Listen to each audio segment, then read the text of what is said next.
Hello friends, பாருங்கள், அடை தோசைக்கு அரைச்சி வச்சாச்சு. அரைச்சி முடிச்சுட்டு காட்டுறேன்னு சொல்லியிருந்தீங்களே, பாருங்களேன்.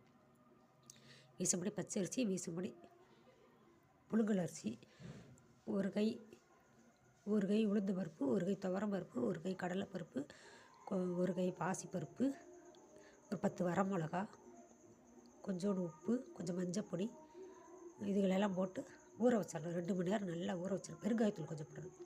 பருப்பெல்லாம் சேர்றதுனால கொஞ்சம் இதாக இருக்கும், அதனால் வாய்வாக இருக்கும். பூரா இதாக இருக்கனால கொஞ்சம் பெருங்காயத்தூள் போட்டோம்னா வாய்வு இல்லாமல் இருக்கும்.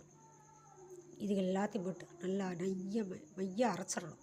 இந்த பாருங்கள், இப்படி நைஸாக அரைச்சி அதில் மல்லித்தழை கருவேப்பிலை போட்டு ஊற்றும்போது நல்லா நைஸாக ஊற்றினோம்னா நல்லாயிருக்கும். கொஞ்சம் மஞ்சப்பொடி போட்டிருக்கேன் பாருங்களேன்.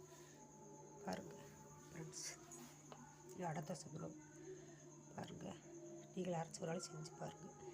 ஊற்றும்போது காட்டுறேன்.